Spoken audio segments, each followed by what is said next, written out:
datang di eksplorasi materi mendalam kita. Kalau Anda mikir rap battle itu cuma ajang maki-makian kasar doang, nah hari ini kita bakal bongkar habis stereotip itu. Yap, kita bakal bahas fenomena yang cukup gila sih ini. Bener banget. Sumber kita kali ini tuh dari tumpukan video dan transkrip ajang Cyberbars. Misi kita hari ini, kita mau membedah fenomena Rio. Dia ini seorang rapper asal Kupang. Dan yang bikin ceritanya sangat menarik, itu latar belakangnya kan? Nah, itu dia. Rio ini tuh seorang akademisi S2 dan dia juga pelayan gereja loh. Terus dia nabrak kultur jalanan hip-hop dan secara mengejutkan malah mendominasi panggung rap battle yang keras itu. Ini tuh anomali yang luar biasa sih.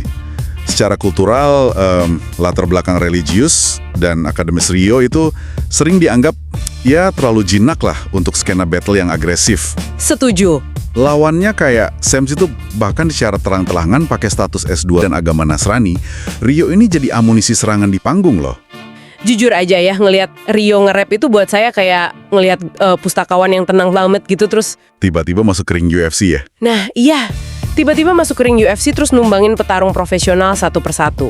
Tapi ini yang masih saya bingung nih, gimana ceritanya orang yang terbiasa di lingkungan akademis itu bisa bertahan dari serangan verbal yang brutal gitu. Gini, kita tuh sering salah paham soal mekanisme rap battle. Ini tuh bukan sekedar adu emosi marah-marah. Ini sebenarnya murni adu kecerdasan linguistik. Oh oke, masuk akal. Coba Anda pikirin, mahasiswa S2 tuh tiap hari ngapain? Mereka kan kerjanya membedah teks kuno, terus nganalisis struktur narasi, sama ngebongkar argumen logis kan? Saya mulai paham arahnya nih. Jadi alih-alih kepancing emosinya pas diserang Rio, justru membedah serangan lawannya kayak dia ngebedah jurnal akademik gitu ya. Tepat banget. Literasi tingkat tinggi itulah yang jadi mesin utamanya. Makanya dia bisa ngeracik rima yang sangat tajam. Karena dia nyerang kerangka berpikir lawannya, bukan cuma sekedar ngebales makian. Wah, itu kelihatan jelas sih dari evolusi perjalanannya. Dari awal dia nundukin main Ten Mif alias si Jonathan asal Karawang, bibit analitisnya tuh udah mulai kelihatan. Betul. Dan makin gila pas dia lawan Lazio dari Lombok kan? Nah itu momen dimana saya benar-benar takjub. Lazio kan nyerang Rio pakai metafora klub-klub sepak bola tuh. Terus di ronde berikutnya Rio bisa-bisanya bales secara instan pakai rentetan analogi bola yang sama persis. Itu butuh beban kognitif yang brutal banget loh. Gimana tuh maksudnya? Jadi saat Lazio lagi bicara Rio, tuh nggak cuma sekedar dengerin.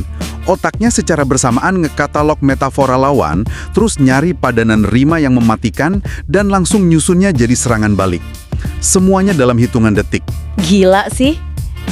Itu kayak Grandmaster catur yang bisa mikir 3 langkah serangan balasan instan sambil diajak ngobrol santai ya. Benar banget. Dan evolusi taktik Rio ini bisa dibilang mencapai puncaknya pas ngelawan Sams representasi Bandung itu. Rio benar-benar ngurung Sams pakai story bars. Jadi dia ngebangun narasi utuh gitu ya dari awal sampai akhir. Betul, nggak cuma pukulan lirik acak. Dia juga pakai homofon. Buat Anda yang mungkin lupa nih, homofon itu teknik pakai kata yang bunyinya sama, tapi maknanya beda. Rio ngeracik ini buat muter balikan ejekan Sam soal agamanya. Keren banget. Tapi dari semua teknik linguistik itu menurut saya, ada satu senjata psikologis Rio yang justru paling merusak mental lawan sih. Tawanya. Iya, tawa santainya yang khas banget itu loh. Itu murni main game sih. Secara psikologis, pas lawan Anda udah teriak-teriak agresif buat ngebangun dominasi, terus Anda cuma ngerespon pakai tawa santai. Frame intimidasi mereka langsung hancur ya. Persis. Lawan bakal ngerasa serangannya sama sekali nggak ada harganya. Mekanisme inilah yang bikin juri asal Amerika Serikat si Red Flames yang bahkan nggak ngerti bahasa Indonesia bisa ngerasain dominasi Rio. Oh wow, cuma dari getaran intonasinya aja ya? Tapi mari kita mikir rasional sejenak deh.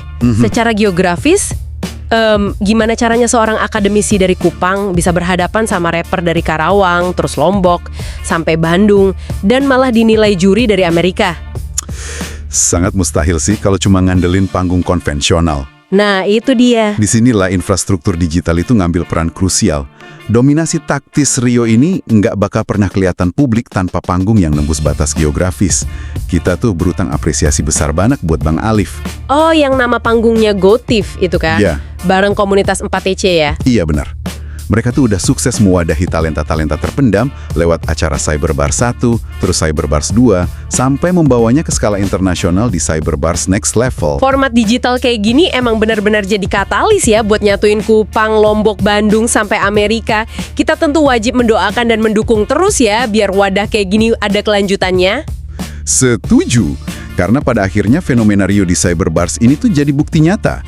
Kalau latar belakang yang bertolak belakang itu, kalau digabungin sama keberanian dan kecerdasan adaptasi, bisa jadi kekuatan utama yang mematikan. Menarik banget kesimpulannya. Jadi untuk Anda yang lagi mendengarkan nih, kalau seorang akademisi dari Kupang aja bisa menaklukkan kerasnya arena rap battle lewat kekuatan narasinya. Ruang tak terduga apa lagi yang bisa ditaklukkan ya? Nah itu, ruang apa lagi yang bisa ditaklukkan oleh mereka yang berani keluar dari label tradisionalnya. Coba Anda renungkan deh, apakah label sosial yang nempel pada diri kita selama ini, justru malah membatasi potensi sejati kita. Terima kasih sudah bergabung dan sampai jumpa di Deep Dive berikutnya.